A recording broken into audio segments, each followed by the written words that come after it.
Hello bachcho, let's read the question. The question says that H2S, that is hydrogen sulfide, is far more volatile than water because, so to solve this question, the key concept used is volatile or say volatility.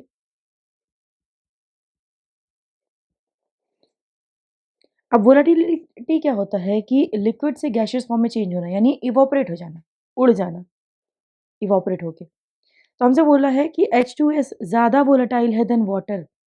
तो H2S ज़्यादा volatile है then water, इसका reason पूछा है हमसे। तो इसका reason है हाइड्रोजन बॉन्डिंग।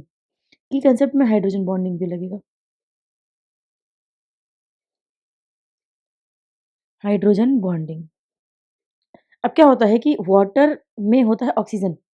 ऑक्सीजन की इलेक्ट्रोनेगेटिविटी जो होती है, electronegativity of O2 sorry oxygen is more than sulphur. Oxygen की इलेक्ट्रोनेगेटिविटी सल्फर से ज़्यादा होती है। इस वजह से यहाँ पे स्ट्रक्चर बनाते हैं, जब ऑक्सीजन मॉलिक्यूल ये रहा उसका 2 लोन पेयर, ये रहे हाइड्रोजन्स, और कोई और वाटर मॉलिक्यूल होगा तो इसका ऑक्सीजन इसके हाइड्रोजन से कनेक्ट हो रहा होगा, इसका हाइड्रोजन किसी और ऑक्सीजन से कनेक्ट हो रहा होगा, इसका हाइड्रोजन किसी और ऑक्सीजन से कनेक्ट हो रहा होगा, इसका भी किसी और हाइड्रोजन से कनेक्ट हो रहा होगा। सो इस तरह से एक बहुत लिंक टाइप बन जाता है, जिसकी वजह से इस चेन को ब्रेक करना बहुत मुश्किल हो जाता है। इसलिए वाटर कम वोलेटाइल है एज कम्पेयर H2S।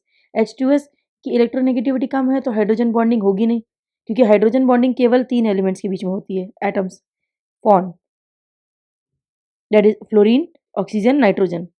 सल्फर में हाइड्रोजन बॉन्डिंग है ही नहीं, तो ये बहुत ईजिली इवोपरेट हो जाएगा, क्योंकि ये सिंगल मॉलिक्यूल अलग अलग होते हैं, बॉन्डेड नहीं होते, कनेक्टेड नहीं होते हैं।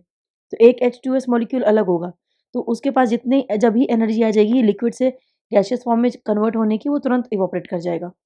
जबकि वाटर के लिए हमें पहले ये हाइड्रोजन बॉन्डिंग ब्रेक करनी होगी, इसका स्टेट चेंज करना होगा, और इतनी एनर्जी के बाद जाके वाटर इवोपरेट होगा। ऑप्शंस मैच कर लेते हैं। सो ऑप्शन यहाँ पर है कि A option, the hydrogen atom are strongly bonded to sulphur.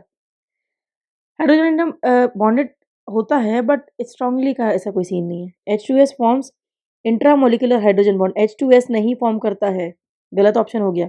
Oxygen atom is more electronegative than sulphur atom, hence water forms intramolecular hydrogen bonding, बिल्कुल सही है।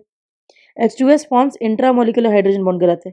सो सारे ऑप्शंस में से हमें सी ऑप्शन ही सबसे सही आंसर मिला है। So C is the correct answer of this question. Hope you understood it well. Best of luck.